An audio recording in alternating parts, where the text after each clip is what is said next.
everyone to the 12th session of the TIU Global Dialogue, which is also the first session of the autumn 2021 semester. We have a wonderful lineup of speakers joining us this semester, and today we are delighted to welcome Dr. Ryo Hinata-Yamaguchi, the author of a wonderful new book, Defense Planning and Readiness in North Korea, Armed to Rule, which has been published this year by Routledge. Ryo Hinata-Yamaguchi is a project assistant professor in the Research Center for Advanced Science and Technology at the University of Tokyo. Previously, Ryo was a visiting professor at the Busan National University in the College of Economics and International Trade. Ryo has presented and published on a variety of topics relating to defense, security, and transport governance in the Asia-Pacific. Ryo has also previously served as a non-commissioned officer in the Japan Ground Self-Defense Forces in the reserve, and has also worked in a variety of positions in academia, entertainment, government, and policy research. Ryo received his PhD from the University of New South Wales, an MA in Strategic and Defense Studies, and a BA in Security Analysis from the Australian National University, and was also a Korea Foundation Language Training Fellow. Ryo, thank you so much for joining us here at Tokyo International University. Thank you. Thank you, and welcome. As this is our first hybrid event of the series, we have a limited audience here on campus with us here in Kawagoe, in addition to those who are joining us through the web. Ryo will first give us a presentation, which will be followed by a question and answer session. As always, you can use the raise hand function on Zoom, or you can type your question into the Q&A box. Ryo, once again, welcome to Tokyo International University. The floor is yours. Okay, thank you very much. So thank you, Chris, and I also thank the Tokyo International University for inviting me to come here and talk about the book. So just pull up the PowerPoint.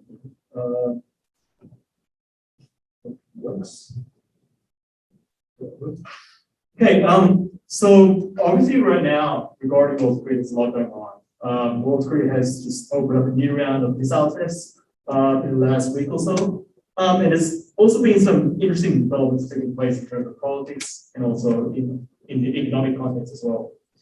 So there's a lot going on, but frankly, there are no surprises in that when we look at North Korea, whether it be in politics, economy, military, there's quite a lot of consistency in their policies, strategies, defense planning, and so forth, for two reasons. One, North Korea is still pursuing the same aims. Number two, although the outcome has not been perfect for North Korea, it has worked pretty much, it worked all right. It was good enough. And so again, this is why we see a lot of consistency in North Korea's policies, behavior, and so forth. Although we do also see some slight tactical adjustments as well, but still, again, the overall strategy is pretty much the same. And so my book looks at North Korea's defense planning and so forth, but also military readiness. And so the aim of the book is to examine how North Korea's grand strategy, politics, and economy influences North Korea's defense planning and what we call military readiness. If I can raise three key features of this book. One is that it looks thoroughly into North Korea's defense planning doctrine known as the line of self-black defense. Now, we'll talk more about this later on. The second key aspect of this book is that it focuses a lot more on military readiness as opposed to military capabilities. The difference here is this. Okay? Military capabilities is really just the raw capabilities that military has, right? Tanks, aircraft, ships, submarines, missiles, and so forth. Instead of that, this book focuses more on the readiness aspect, meaning that we are looking more at how North Korea prepares those capabilities and operates those capabilities. Right? So that's why it's word military readiness. And of course, as I already mentioned, this book looks at how the strategies and policies, but also how the political, economic, and social conditions impact the military readiness of North Korea. So let me go right into the part of the book. And any analysis on any country's military readiness must first begin with a solid understanding of the nation's grand strategy, right, security strategies, and so forth. Now, I'll be very frank here, right? If someone asks me what North Korea's ultimate strategic end is, or that is the unification of the Korean Peninsula under North Korean terms, or at the very least, its influence. This has been a long-term goal of the ruling party of North Korea, that is the Progress Party of Korea. And the Korean War itself was Kim Il-sung's self-proclaimed crusade to try and unify the divided Korean peninsula in 1950. Now, of course, there's a lot of debate about this, right? We have a lot of people saying North Korea just simply wants to survive, they want to be left alone, right? But on the other, we have a lot of people still saying, well, North Korea still wants unification, right? Now, my view here is that it's not one or the other, right? Indeed, North Korea has toned down their rhetoric regarding unification compared to the past, but still, I've never seen it as North Korea wanting unification or regime survival, right? In fact, those two are two sides of the same coin, right? That North Korea will not accept unification that compromises their authority or sovereignty, right? And whilst on the other hand, unification is the ultimate way to guarantee their regime, right? And so again, it's not one or the other. Right? And to understand the sophisticated nature of North Korea's unification strategy, there are three layers, right? And this was issued by Kim Il-sung in the mid-1950s under this theory, or so-called theory, called the three revolutionary forces for reunification, right? And there are three levels here. The first level is revolution in North Korea, right? And this is simply about strengthening and sustaining the Communist or the dictatorship under the Communist Party. The second level is South Korea, where North Korea calls on South Korea to start some kind of autonomous socialist revolution that will set up a socialist or pro-North Korean government in South Korea and also divorce itself from the alliance with the United States.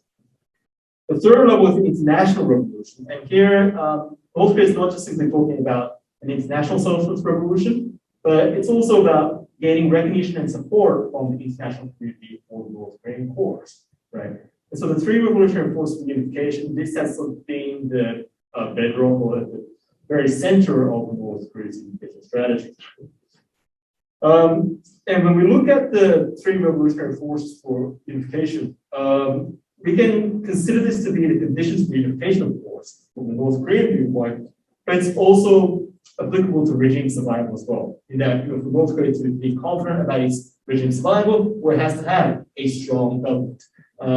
There has to be a government in South Korea that is soft towards North Korea, and also an international community that is flexible towards North Korea, right? So again, three revolutionary forces of reunification is not just reunification, but also regime survival. Also, we can see how the three revolutionary forces of unification tells us a lot about how North Korea perceives the world, right? That any kinds of developments that will undermine any of these three, well, North Korea is going to be very sensitive to that. So we can already see where North Korea's strategic sort of mindset or psyche is. Right? We can also see how the three revolutionary forces for unification focuses primarily on the Korean peninsula, or even purely on the Korean peninsula, right? And this is where North Korea is going to be different from other countries in developing its own military capabilities and strategies, right? That North Korea strategic aims, geopolitical conditions, trade patterns, and so forth is fairly confined compared to, let's say, China or Japan or other states that are large, right? So its strategic cover is very small, right? And so therefore, there's no need to pursue things such as like a large air force or large navy, right? Even for strategic missiles, right? Those weapons are about dealing with the United States, South Korea, and Japan, so that they do not interfere with North Korea's interests on the Korean Peninsula. So once again, North Korea's strategic mindset is purely focused on the Korean Peninsula and its interests on the Korean Peninsula. And when we look at all this, we might think that North Korea is on defense, right? But the thing is that North Korea uses offensive means to achieve even strategically defensive goals, such as regime security, right? And so it's like saying, well, in order to make sure that you leave me alone, right, I'm going to hit you in the face, and so forth, right? That's what this tactic that North Korea uses, right? And this is proven by the series of military provocations, small-scale attacks, military modernization, as well as counter-stability operations to politically stir South Korea and also U.S. alliance partnerships in the Indo-Pacific. Final part, use of force. North Korea believes that the military is a solution to all problems, right? And this is something that Kim Il Sung, this is like a mindset that Kim Il Sung developed since his time as an anti-Japanese ruler, right, pre-1945, and he carried it on, as the leader of North Korea, right? So whether it be national defense issues or economic projects, the military is used as a tool, right? North Korea believes that the military is an institution that must survive, but also the most effective tool that it has, right? The problem here, however, is that it's like the hammer and nail, right? If a hammer is the only tool that you have, well, then everything to you will look like a nail, right? And so that's why, again, North Korea continues to use its military for everything. Obviously, I can't talk everything about military, right? Its history and so forth. That's all in the book, right? And then it's also the information is accessible elsewhere. But regarding the North Korean military, otherwise known as the Korean People's Army, it's important to know that the military is not just an institution for national defense, but it's also like a symbol of national identity and pride for North Korea. We look at the history of North Korea, and also who developed, which is Kim Il Sung and his buddies. Moreover, the Korean People's Army is like an institutional expression of Kim Il Sung's policy for self-reliance, that is otherwise known as TIUGD, right? And in part, this is because of Kim Il Sung's values based on ethnocentric nationalism. But the other explanation is that North Korea never really fully trusted China nor Soviet Union/Russia, right? And North Korea has always avoided over-dependence, right, on its allies. And this is particularly the case during the Sino-Soviet split in the Cold War. Hence, the push for self-reliance in defense led to a defense planning doctrine known as the line of self-reliant defense, made up of 4 principles. And the 4 principles can be seen here. First one is the establishment of a cavalry army. And this is really about improving the competence of all soldiers and officers in our forces, right? Second is modernization of the entire army. This is fairly straightforward. Okay. Third, arming the whole populace. This is about establishing a very large and robust active and reserve forces, right? So basically, it's aiming to make everyone a soldier in North Korea, full-time or part-time. And finally, fortification of the whole country, which is about constructing a lot of underground military installations, including factories, tunnels, and so forth, right? And that is for concealment, right? But also for surprise attacks and also protection from enemy bombardments. And so the 4 principles of the doctrine, line of self-reliant defense, the aim is essentially about autonomously strengthen the Korean People's Army's readiness, right? That North Korea can strengthen its own military using its own material and assets and so forth. And the second point, and this in fact, perhaps more important, is to ensure the military's loyalty to the leadership, right? Kim Il Sung, Kim Jong Il, Kim Jong Un, right? So it's like a dual track aim that North Korea has to. Very quickly regarding developments, in fact, Kim Il Sung talked about the individual principles of the line of self-reliant defense since the late 1940s, and particularly during the Korean War. However, after he consolidated and bolstered his rule as a dictator in the early 1960s, he repackaged all of these 4 principles into one doctrine, again known as the line of self-reliant defense. Okay? And he labeled it as the military guidelines of the party, again, the Workers' Party of Korea. And then in 1992, it was constitutionally codified. Okay? So the doctrine can be referred to as an embodiment of North Korea's self-reliant defense planning. But the reality is that North Korea faced a lot of issues in executing this and implementing this due to the clash of political interests and economic capacity.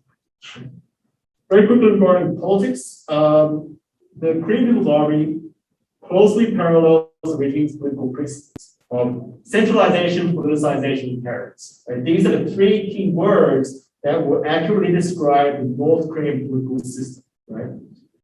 And for Kim Il Sung, the late 1940s and the period throughout the 1950s, it was filled with a lot of political uncertainties internally, right? That Kim Il Sung was in a very fragile position, right? Thus, to consolidate his authority, Kim Il Sung thoroughly centralized and politicized the military, right? And also the whole command and control structure of the North Korean state, society, and so forth, and of course military as well. And that system has been inherited and fine-tuned by both Kim Jong-il and Kim Jong-un. Now, regarding the military, leadership over military affairs, the leader of North Korea has a three-dimensional authority here, right? First, as the chairman of the Central Military Commission of the Workers' Party, this is where we have the policies and strategies being formulated and issued, right? Then we also have the leader's position as the chairman of the State Affairs Commission, formerly known as the National Defense Commission. And this is a state, right? So this is where we have the implementation of those orders from the party. Okay? And then we have the military division, right? That is as the supreme commander of the Korean People's Armed Forces. Okay? So in other words, this is where we have the leader of North Korea that will issue direct commands to the military for mobilization operations and so forth. And also we need to look at the political structure within the military as well. Here we have a two-line structure, right? We have a Korean People's Army Party Committee, which was established in 1958. Okay? And this body was established to sort of create an integrated check-balance system between the field officers and the political officers. Right? The field officers, right, these are the general practical soldiers and officers, they belong to the General Staff Department. And then we have the Politburo officers, right? People who are connected to the political party, and their job, and their uniform, of course, right? Their job is to make sure that the military conforms to the political party's lines, the Workers' Party's lines. Again, we have this integrated check balance system, make sure the military works in conformity with the Workers' Party. And furthermore, as time passed, the rules within the military became more and more political, right? So it's not just about general misconduct and other kinds of stuff, like what you must do, what you must not do, and so forth. But a lot of it then becomes about political issues, not just about general misconduct. Now, how does all this impact defense planning and military management? Well, on one hand, the aims, objectives, vision, orders, and so forth, they can be made very clear, and they can be issued and executed in a very seamless way. Okay? And also, this politicized system and centralized system is useful in preventing coup d'etats. Right? On the other hand, however, because there's so much focus on the political aspects, right, for regime security, well, then this begins to undermine, right, or come at the expense of innovative solutions that are militarily and economically practical. Right? So a lot of times in North Korea, where we have a lot of interesting ideas that may come from the field officer's point of view, but then the Politburo will come and say, no, that's not really right. Right? And again, North Korea is very path dependent, and that means then that there's very, very little sort of room for any kind of innovative changes. Okay, moving along, look at economic aspects, okay, look at capacity.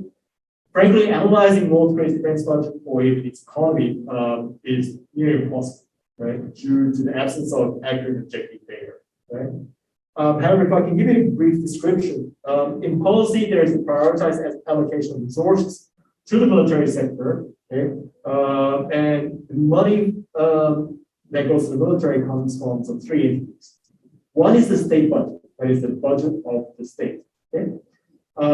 Second, we have the party funds, right? The Workers' Party has its own budget, right? That they generate from their own commercial activities, and then they channel that to the military as well. And we also have money coming in from the military itself, because the military itself is involved in a lot of commercial activities of its own. And so we have policies that are focused that favor the military in terms of resource allocation. And in terms of structure, there are approximately 200 to 300 factories in North Korea that are managed and coordinated by the Second Economic Commission, right? And that Second Economic Commission is then handled by the Munitions Industry Department of the Central Committee of the Workers' Party, right? So again, we have a very vertical rigid structure in North Korean military economic center, military economy center. Now, when we look at how there's so much attention to the military sector in budgetary terms, structural terms, and so forth, as well as education and research, and we have a lot of universities and research centers in North Korea, particularly the Academy of National Defense Science that does the research and development. Okay? the capacity of North Korea is actually quite constrained in the US, right? Even if North Korea, let's say, spends 30% of its budget on military, right? That's 30% of the North Korean economy. How does that compare to Japan and South Korea? Not much, right? To give you an idea, percentage-wise, North Korea probably spends probably the most in the world, right, on military. You put that into dollars, right? North Korea's military budget, even if we take a high end of, say, $11 billion or $4 billion, right? That's 25% of South Korea and Japan's budget, right? So again, we need to put things into perspective through percentage of dollars. Right? Also, we need to think about other issues in North Korea, right? Resources, right? Natural resources, not that not that much available. Energy shortages are very chronic, right? State of industrial infrastructure. Factories, we have a lot of factories that are very old, right? Access to high-end technologies from overseas, it's very inconsistent with China and Russia.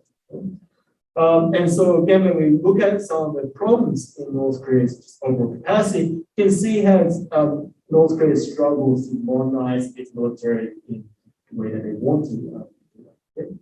Also, because the military economy is so large, that also makes the military sector very vulnerable to the state's economic problems as well, right? So COVID-19 is definitely having some kind of effect on North Korea. I'll talk about that later on. Again, how does all this impact defense planning? Well, again, limited resources, limited industrial technological capacity, also human resources, and not always rich North Korea. People may be there, but the state of their health and so forth, well, that's going to affect the military, right?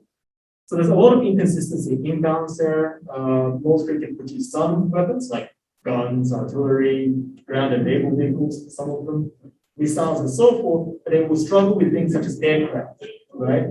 C4ISRs, right? Which I'll talk about later on, okay? You know, those advanced networking systems, right? In the military, okay? And also stealth technologies and other kinds of high technologies. So I'll struggle with that. And even with the things that they can produce, right? Much of it is based on Chinese, Soviet, Russian technologies that are at least a generation behind, right? So when we look at North Korean military weapons, a lot of it is like Frankenstein modular-like system, right? Some magic in that. Right? Okay, so when we collate the political interests and economic capacity, industrial capacity, we can see that all of this is going to have a big impact on defense planning. Right? And North Korea has to make compromises somewhere, right? Simply put, North Korea faces a tough question of prioritizing either regime security or military readiness, with those choices having their own share of pros and cons. Okay? On the one hand, if North Korea focuses on regime security, well, that compromises military readiness. Whilst on the other hand, if North Korea wants to focus on military readiness and wants to focus on building better capabilities and so forth and being more rational about that, well, then they're going to have to compromise, they're going to have to make some compromise in terms of regime security, right? So, you know, I can talk about this forever, but well, okay. But again, North Korea has option one, regime survival, right? Where they will focus, where they'll do a lot of stuff to make sure the military stays loyal, but then because there's going to be so much rigidity from that, that's going to start to compromise, like, you know, the more material and rational things to strengthen the military. On the other hand, if North Korea focuses on military readiness, well, then they have to be more practical and rational about things, right? But that also means that they need to loosen up their political control over it, right? So again, both choices have their own share of pros and cons. Okay? Now, of course, we can say, well, why doesn't North Korea take the middle path or make major revisions? Well, that's easier said than done, right? Not only because North Korea is path dependent, it's also because the four principles of the line of supply and defense, cadre army, military modernization, arming the citizenry, nationwide fortification, all those four are intertwined with one another, right? In other words, it makes it really hard to adjust one without compromising the other, right? So again, North Korea has got itself tied up, right, in its proposals. Naturally, North Korea has opted for regime security, right? However, that does not mean that they have given up on military modernization, right? Or improve the readiness of the military. That what this means that they'll focus on regime security, they'll focus on ensuring that the military stays loyal to the party leadership and so forth, while strengthening and sharpening the KPA's readiness in whatever way possible within that sort of boundary. And so I know I'm sort of hustling through everything, right? So I apologize. But let me just quickly talk about the impact on critical arms. First, force structure readiness. Okay, so again, I just put up a big list here. We have a lot of new weapons that North Korea has been producing, right? Using cruise missiles, chemical, biological, radiological, nuclear weapons, various kinds of tactical missiles, artillery, multiple launch rocket systems, submarines, cyber, electronic warfare, special operations, blah, blah, blah, blah. I can go on and on about that. But what's important here is that it's not so good to compare the North Korean military with other militaries, right? Because North Korea works on different conditions. The important point is that military modernization for North Korea is not simply by innovation in technologies, but innovation in the use of technologies. And that's a very important point. Okay? And so North Korea will focus on assets that are tactically most needed for high warfare, right? So of course, North Korea does not have aircraft, right? But they don't need them. They want other kinds of weapons that will again achieve their strategic ends. And so we see North Korea diversifying its assets and tactics for surprise attacks, ambush, disruption, radio attacks, cost-imposing measures, and so forth, to try and level the playing field and to penetrate the vulnerabilities of technologically superior opponents like the United States, South Korea, Japan, and so forth. Now, of course, North Korea needs some high-end assets, right? Like cyber defense warfare, disrupt command and control systems, and also nuclear missiles and so forth, right? But the point is this: regarding nuclear missiles, right? One of the key reasons why North Korea has pursued that is not just because of the damage that they inflict, but also because it's a more cost-effective means to strengthen the military and its readiness, as opposed to, let's say, a wholesale upgrade of the country's army. Right? So instead of buying brand new weapons and buying lots of new aircraft, tanks, and so forth, North Korea can get a lot more effect from getting nuclear missiles. That's sort of the rationale. The other side of military readiness, which is operational readiness, this is about the logistical aspects, okay? And this makes or breaks military readiness, right? So anyone tells you that this military is strong, this military is weak, just because of weapons, or they don't really know what they're talking about, right? We always need to look at the logistics. Okay? And operational readiness can be largely divided into 4 categories. Okay? Maintenance, supplies, and real support, education and training, right? If I can divide it up into some different categories. Okay? The political, economic, and social issues, however, in this context, have all undermined those 4 categories, right? In other words, logistical capacity, quality of education and training, recruitment and retention, safety management, discipline, and so forth. But it's a lot of problems there. I already talked about the resource problems. I already talked about the industrial issues, right? Infrastructure. But it's also shortage of supplies, food, blood, right? Lubricants, oil, and that. Also, we have the state of supplies, right? North Korea has some things in reserve, but we have decay, but also debt. We also have issues in transportation and supply chain logistics, right? Roads, railway tracks, and so forth are in questionable standard. We have demographic issues in North Korea, population shrinking as well. We have health issues, we have morale issues. We also have changing perceptions towards the military. We also have a lot of misconduct, robbery, assault, leakage of information, defections, and so forth, right? And also we have changes in the lack of experience, right? In that the younger generations in North Korea, they have not been so active compared to the older generations that have already created war or various other kinds of military operations. Also, education and training, because of shortage of fuel, that means that they cannot train as much as they did before, right? They have simulators, but very simple ones, right? That are inferior to, let's say, PlayStation, right? So aircraft simulator in North Korea is simply like a laptop computer that's attached to like some beams. But that's not how you train, right? Also, exercising drills with other countries, education abroad. Again, all these things have declined significantly in the last 34 years. So, when we put together the 4 structural and operational readiness issues, right, and we put them together, we can draw some conclusions on the state of the military readiness of North Korea overall. Okay? In simple terms, although North Korea can execute hit and run operations, okay, they are not able to fight large-scale long conflicts. North Korea knows that. Okay? And much of this is because the United States, South Korea, and Japan are superior to North Korea. That's definitely one explanation. But it's more because the Korean People's Army themselves are not able to fully mobilize their own system. Okay? To give you an example, okay? Even if, let's say, North Korea decides to attack and invade South Korea, right? If North Korea does that, the first phase of conflict is going to be extremely resource intensive, right? Oil, lubricant, blood, food, ammunition, and so on. They're going to be using a lot of resources there, just for that first batch. Okay? But further, further North Korea tries to move southward, right? Well, they're going to need more resources to sort of finance the operations. Okay? Of course, we can say that North Korea could capture resources and infrastructure in South Korea, but whether they can smoothly do that, right, is a totally different question. Right? Because the reality is that wars never progress according to plan, right? So given the current conditions, it's hard to see how North Korea can overcome their problems, right? And so once again, the important point is that, as said before, just because North Korea is weak, just because North Korea suffers from some problems, does not mean that they're under their harms, right? Problems in readiness do not mean that North Korea poses no threat, right? Until now, despite the various weaknesses North Korea suffers from, they've conducted a variety of operations that are hostile, provocations, right? Counter-stability operations, and various others, right? Again, despite their weaknesses.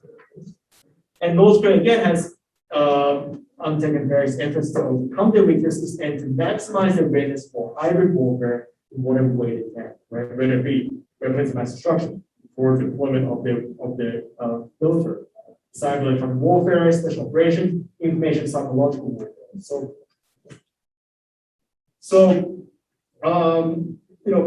what next? What is the future? Okay? Again, I don't have a crystal ball here, so I can't predict the future, right? But at this stage, the North Korean regime's key agenda is to modernize whilst maintaining absolute control, right? So this is why it's hard to say that North Korea's reform. It's not, right? They're just simply modernizing without compromising their political system, right? Info military management, right? The key agenda for the North Koreans is to strengthen and sharpen the Korean People's Army's readiness within the capacity that it has. Modernization will continue, but context is important, right? Although it's easy to spot the things that North Korea doesn't have, like aircraft carriers and so forth, again, North Korea doesn't need, right? North Korea will focus more on the things that they need, hybrid warfare, or systems that are designed to attack advanced countries, or the systems of advanced countries. Okay?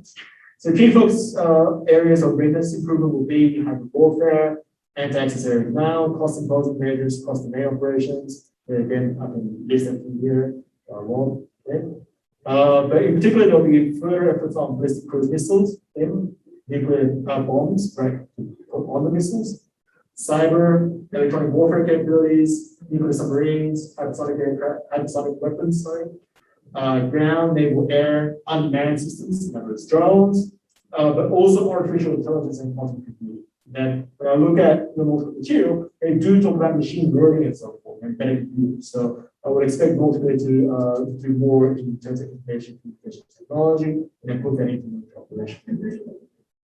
Moreover, it's important to think about how the new improved assets will shape their future. How will North Korea use these weapons? What are these weapons designed to do, and how will they be used in the conflict that they will fight in, right? Or they think they will fight in. And this is an important question because, again, North Korea can only win, right, or be successful under very narrow set of conditions, right? So that's one thing I have to look at. How does North Korea formulate its future? Very quickly regarding the impact of COVID-19, so far I don't see COVID-19 impacting North Korea's weapons development program, right? New weapons are coming out, and North Korea is, demonstrating its weapons to prove that, say, hey, it's COVID-19, but we're still making weapons that's stronger. North Korea is proving that. However, COVID-19 will affect operational weapons, that is like health of personnel, because of the various prevention measures. North Korea will have to reduce the training and so forth. Right? Also have to think about how they can get fuel, right, under COVID-19 conditions, right? So it's going to be, so COVID-19 will affect the military more in these logistical areas. Okay? Again, another point is that North Korean military threat is not just the military itself, but also circumstances. Okay? This is an extremely hypothetical scenario, but for instance, if the current regime is overthrown or significantly weakened, then the military itself could fragment into various groups, right? Maybe into some kind of warlord situation in North Korea, or like a civil war within North Korea, right? Then the military could break up into groups, let's say regime loyalists, or more hardline faction to say, hey, Kim Jong-un was soft, we need to be tougher, but it could also be some reformers as well, right? And all these forces could fight against one another. That's one mission.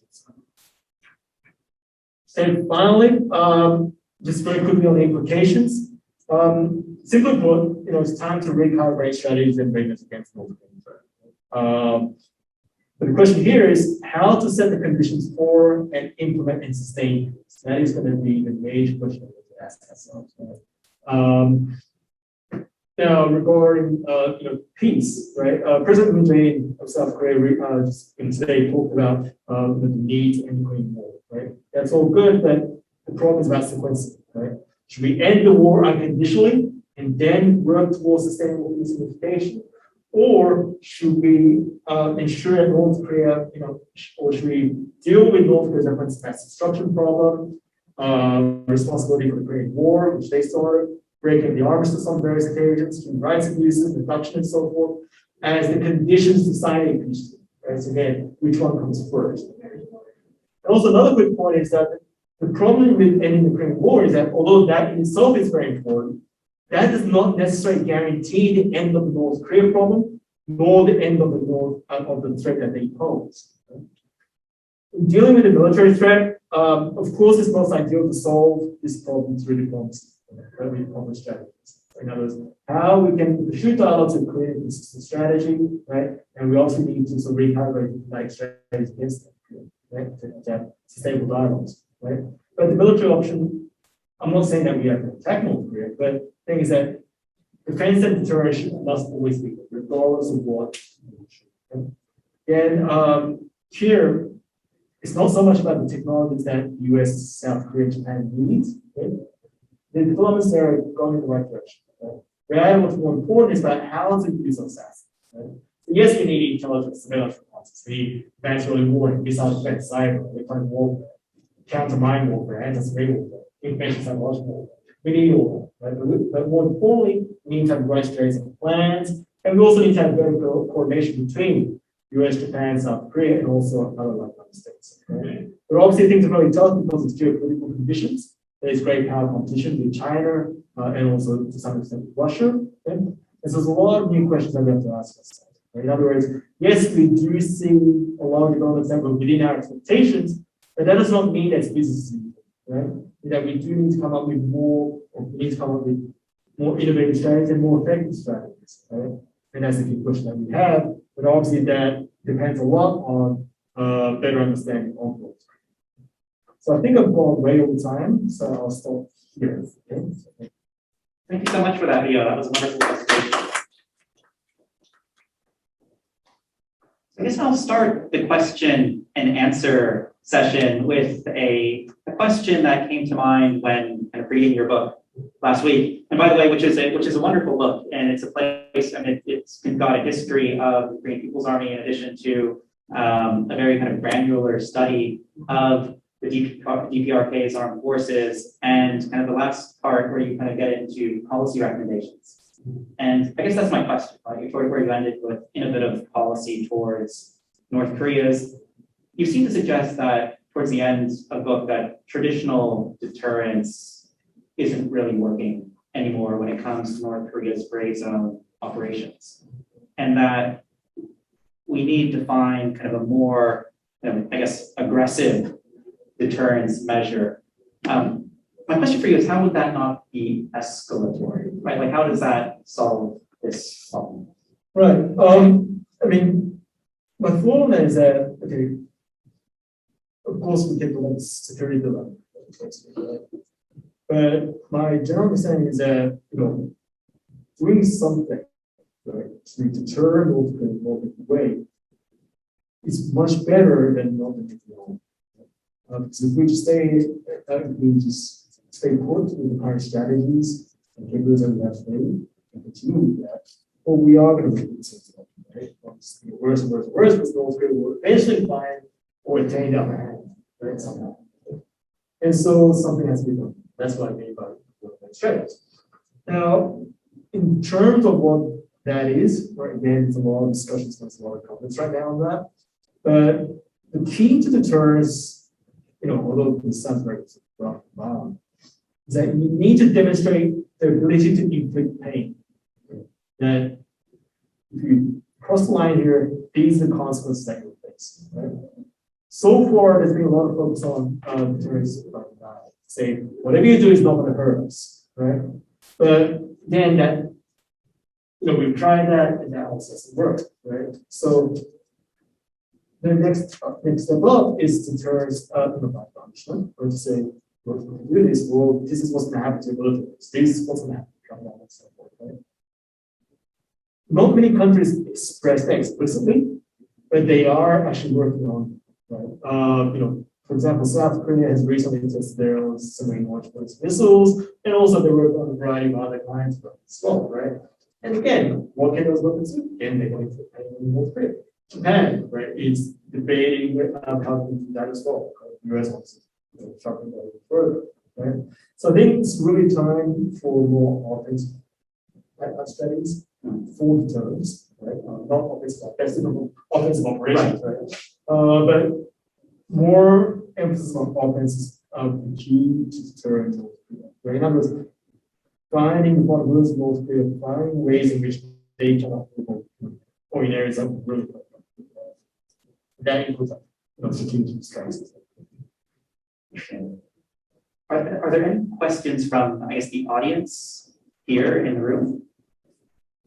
Yes, please. Right. Thank you for your presentation, and I think it's really informative and for understanding more about the local military. But I have a question regarding the defense planning dilemma. That it's the dilemma between the routine survival and the routine defense. And would you also explain that one cannot pursue both, but that like the 4.D doctrines are kind of intertwined. And then my question is the regime survival is that and like the role and the military readiness the necessary steps to have the whether these two roles between survival and military readiness actually like Okay, and that's a really good point. And that's actually like one of the areas that I work on the most to try to improve this book, right? Because there are overlaps, right? If there's a complete overlap there, where a government can strengthen its ability to, where the regime can up its chance of survival, right? Whilst also strengthening the military capabilities, right? Military readiness, that is absolutely perfect, right? That would be ideal. The problem is that North Korea doesn't have enough resources for that. Right? And I'm not just looking at money, right? I'm talking about political or policy-related attention to the military. Right? In other words, if, for example, leader allows military to, let's say, tells the military, okay, we need to strengthen our military. So you officers come up with some good ideas, right? If he allows that, right, it's going to be a lot of bottom-up input, right? The problem with that is that is also going to affect the leaders control of the military. Right? So we see a lot of top-down aspects of military. Kim Il-sung, Kim Jong-il, they all work to make sure that remains uncompromised. Right? To give you a quick story about this, in late 1960s, right, and this is mentioned in my book, there were some military officers in KPA who said, we need these weapons, we need faster aircraft, we need this, we need that. Right? What did Kim Il-sung do? He publicly criticized and said, these guys, they wanted these kind of weapons, they wanted these weapons, but we don't need them. Right? They use this. We need these weapons that are much more suited for fighting on the Korean Peninsula. These guys are trying to start some kind of, these guys, they're trying to disunite the party, with your planning and so forth, and so, and so again, there's a limit to how much North Korea can be innovative, right? Because of the fear of the consequences of some bottom up. Right? China, really talk quickly about this. China has worked on it, and they have somewhat achieved that, right? China has toned down the political control from this point, right? And they have allowed a lot more input from the field officers, the military industry, and so forth. Same with the Soviet Union, Russia, they did that too, right? North Korea, they know the benefits of that because in 85 years will lead to very good readiness, but they're afraid of political consequences. They're afraid of compromising or altering that extremely hyper-centralized and politicized political hierarchy. So that's why the dilemma is there. Right? They have to vote, they're focusing a lot more on making sure the military is loyal as opposed to being more rational and flexible. Because in order to be rational, in order to be more innovative, you need to be flexible. Right? Again, North Korean system is not forgiving force. Hopefully, my answer to the question. I think next we can go to a question from the kind of online audience from one of our students, Dimitri, who notes that one of the slides stated that the cyber capabilities of the KPA are waning.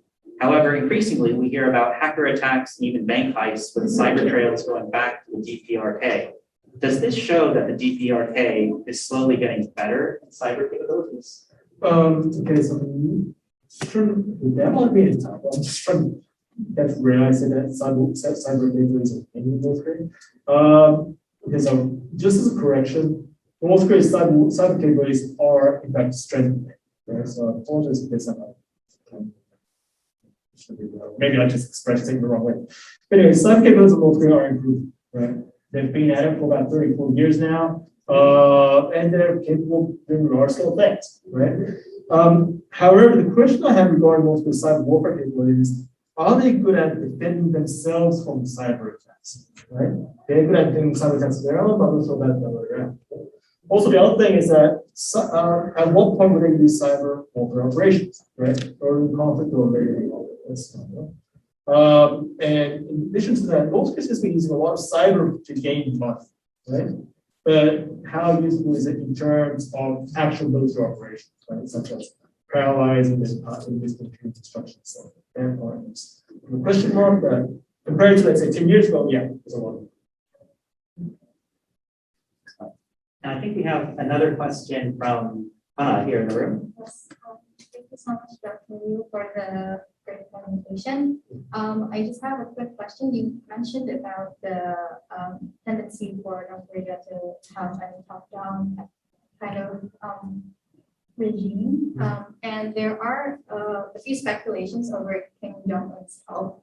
Either it's like declining, is he still alive, or is he healthy and well? So does that can that kind of influence their defense planning or their regime security more so in like either a positive or a negative?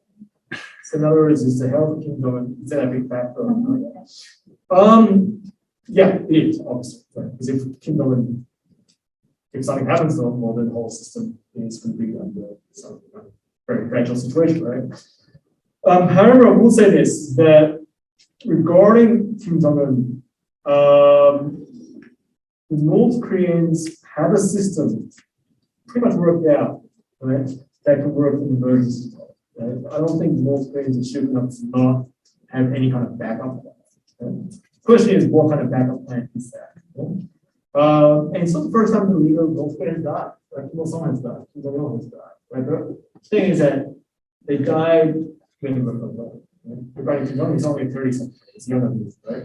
So the question is, in this case of Kim Jong-un, the problem here is that there's no real success rate, right? Unlike in your song, right? That is going to be the key issue, right? Is that if Kim Jong-un, if something happens to him, is it going to be his sister that takes over, right? Now there's keep it in the family, right? In that case, maybe something will work out, right? If she's able to secure some kind of military leadership in the meantime. The other question is, or the other possibility is some kind of collective leadership by the party. Right? In other words, it moves forces that's more like China or other kinds of social states. Right? The problem there is because North Korea once again is so centralized, is it able to adjust itself to some kind of system that is more collectively leadership? Right? That's going to be the question. Although, of course, no one really has the answer to that because we have a million possibilities out there on how North Korea can change. Right? So that's one thing. Great, thank you. Great. I think we've got another question. I put one next.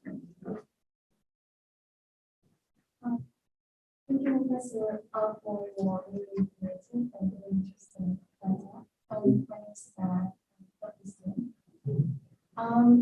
I just want to ask, I think it's a common problem for researchers when researching about terrorism, in countries. I just want to ask, what were your difficulties for researching this topic? Because in your book and also in your talk, you said that there are no official documents from the North Korean side about the defense, about their defense or the military budget and capability. And how did you manage to overcome the? Yeah, and it's probably a traumatizing question as well. I look back at how I wrote that. Regarding results, yeah, I mean, you're right. North Korea really holds press conferences. They do not publish defense white papers or any kinds of policy-related stuff like other countries do, right? That's definitely one problem. Right? North Korea is less transparent than China. Basically, what I had to do is to access a whole variety of resources, right, primary and secondary, right, across the board, right. I don't even want to remember how much I've read about this. Right? I came up with crazy. Right? I think I read almost every single speech of Kim Il-sung, right? And also, I accessed data from the U.S. government, South Korea, right, and not just like military stuff, but like data from the Bank of Korea, right? Like Japanese resources. So what I did is I basically accessed and compiled a hell of a lot of data, right? And instead of pinpointing something, like how much it's spent and so forth, I basically looked for the general trends. Right? Is it going up? Is it going down? In other words, right? You click on this, I collect a hell of a lot of dots, right? And I try to connect those dots in a very rough way. Right? Those lines may not be as clear as I wanted to. Right? It's much easier to analyze this in path. Right? But if I can get a rough outline, then I can get a general understanding of what that shape is. That's right. Basically, read a lot. But we do have a lot more information. Right? We have satellite imagery. Right? So often with satellite imagery, to look at some of the bases in North Korea and say, oh, that truck has moved, so it must be doing this. Or North Korea seems to be digging this much dirt in this mountain, and they have been digging for the last 3 weeks. So the tunnel or the base or infrastructure may be approximately this deep. A lot of open sources on this. Thank you very much for that question. And next we have a couple questions here from the online audience. And one of them asks how North Korea affects the US-China rivalry. Does China find North Korea an obstacle to the relationship or an advantageous pawn to use to temper US influence in the region? Regarding China, China is obviously pretty pressured by North Korea on various occasions, and they've shown that, right? Expressed that. North Korea is also reluctant to be over-dependent on China. And again, both countries have expressed that as well. Right? At the same time, Beijing and Pyongyang also know that they can work together. They need one another at least to some point. Regards to China, so China doesn't want North Korea to go crazy. It also doesn't want it to die either, because of very few consequences. In regards to this conflict, China's conflict with the United States, right, which is part of this whole great power competition I talked about earlier, right? I think China sees two things here. One is that China would definitely feel that this could become a factor that ups its conflict with Washington. On the other hand, if China and North Korea, if they play their cards well, if they coordinate well, they also understand that they can get the upper hand, right, of Washington, and also more importantly within the region, right, such as, for example, exploiting alliance relationships, particularly the United States and South Korea. maybe to some point US Japan. Right? So I'll say 4 maybe, right? But more in the way that combined and do things well, if they coordinate well, they can gain some things that are good for both. That's what makes sense. So we have 2 questions that relate to the prospect of intervention next. And kind of one student, Sachin, and also Cynthia, who's an exchange student from PNU, are asking about kind of what are the implications of intervention, and do you see DPRK being in a similar situation to that of Iraq pre-US intervention or pre-second Gulf War in 2003? And kind of what do you think about the prospects of intervention? That's a really tough question, frankly, right? And it's a question that a lot of policymakers, particularly in South Korea, are afraid to do. These topics.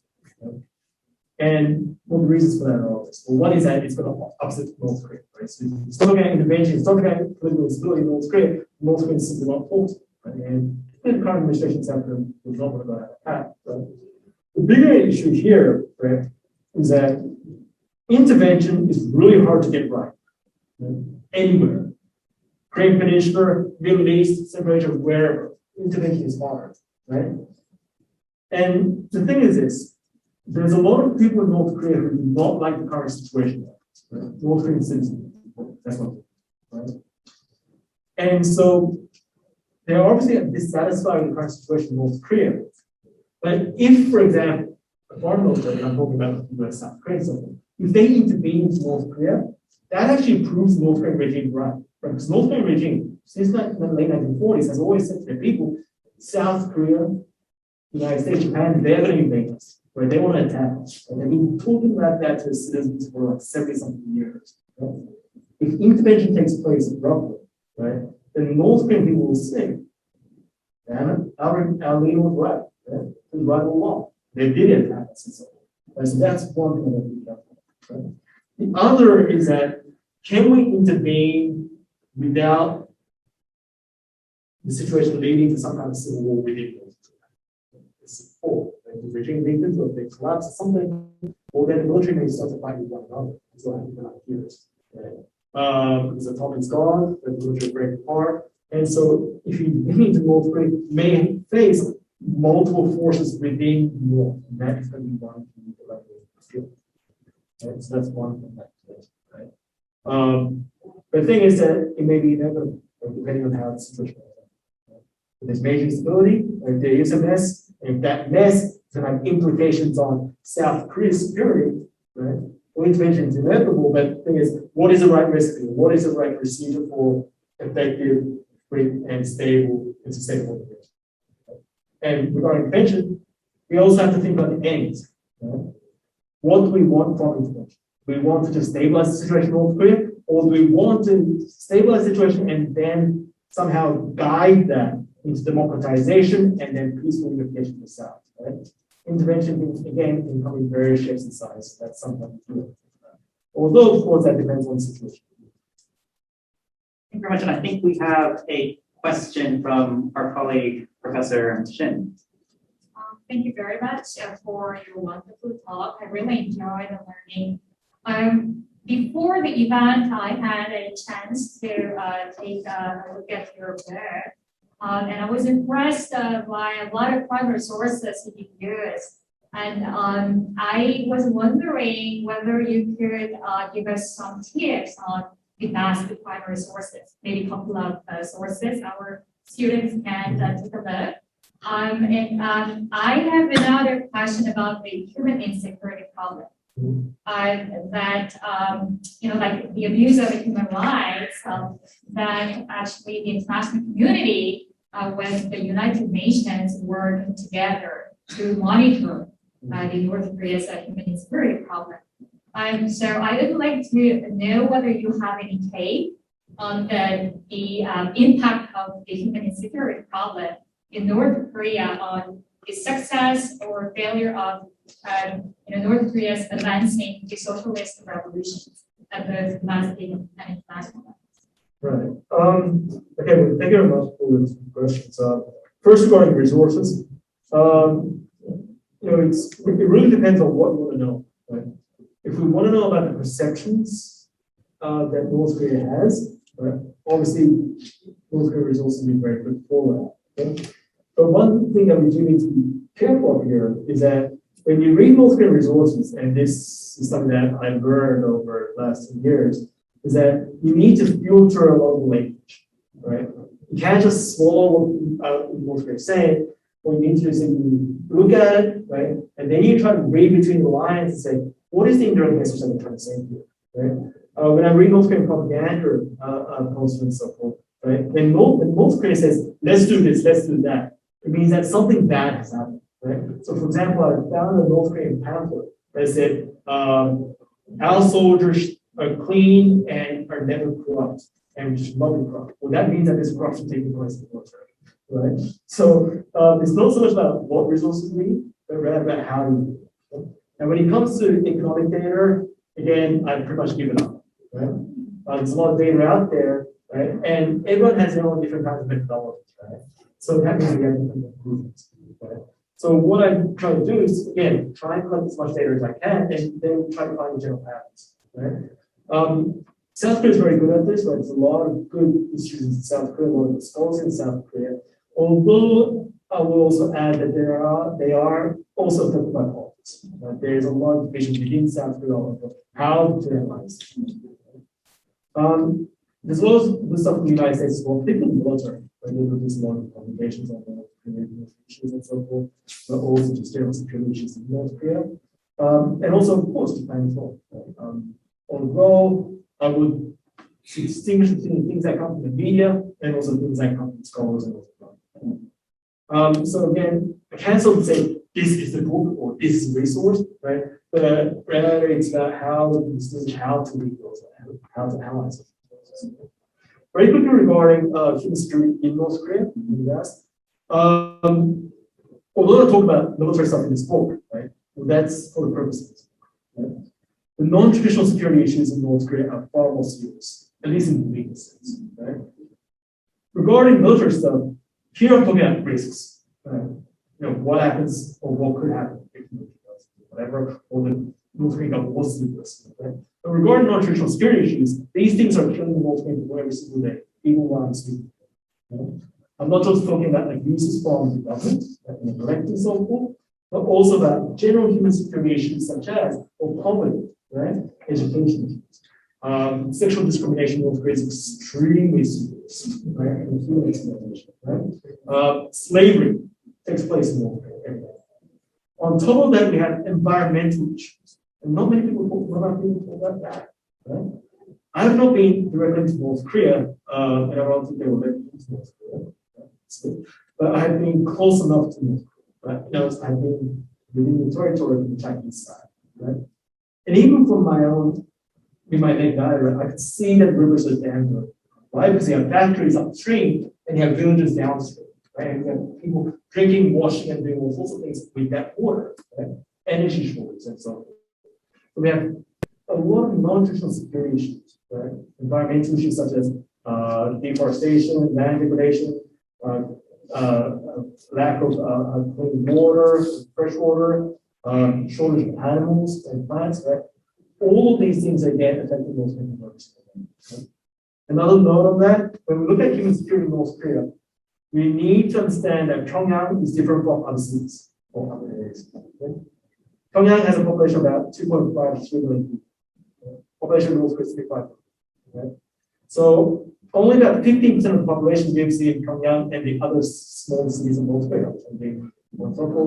Those cities are smaller than a small district in Tokyo. Right? 85% of the population lives in the countryside.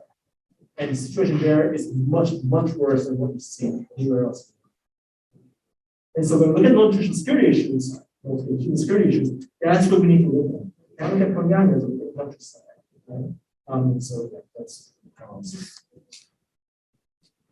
Thank you so much. I think we have time for just one last quick question, and that comes from our online audience, from another one of our students, Nadira, who asks, You mentioned that dialogue with clear and consistent strategy is one of the diplomatic strategies that can be implemented to deal with North Korea. Do you think that the dialogue is still feasible when the peninsula is getting hostile with recent escalating arms race, kind of in context of the recent escalating arms race between North and South Korea? Regarding dialogues, and yeah, that's a really great question. I think problem regarding dialogues is it's not hard to open dialogues in North Korea.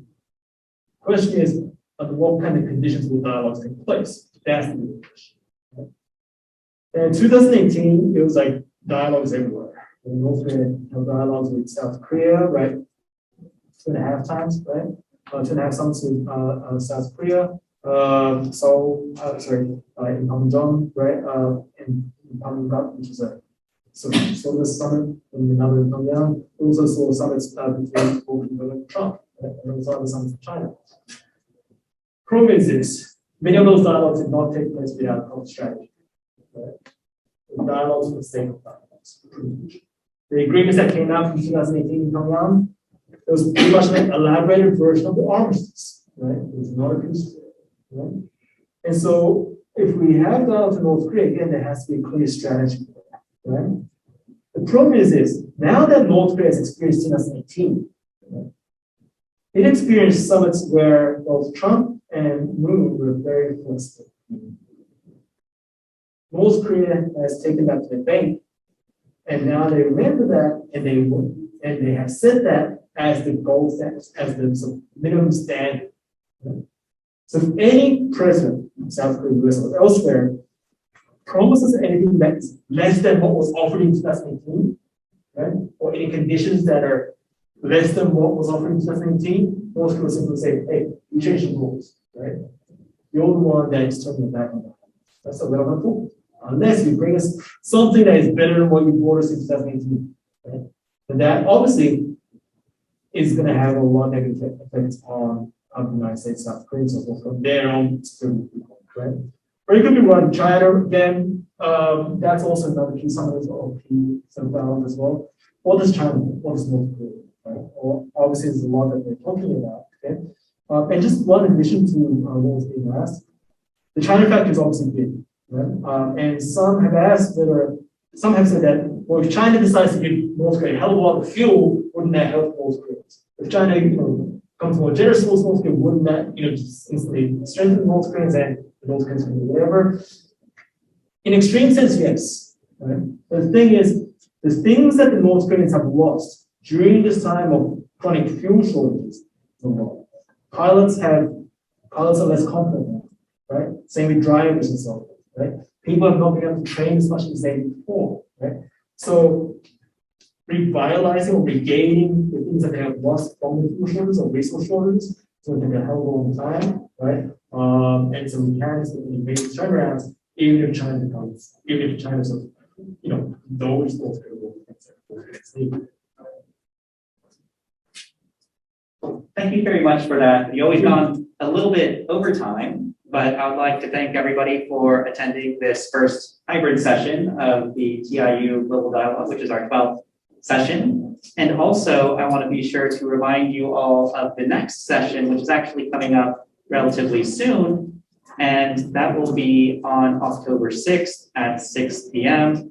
And we'll have as our guest Professor Divyash Adnan, who's head of School of Social Sciences from the University of Westminster in London.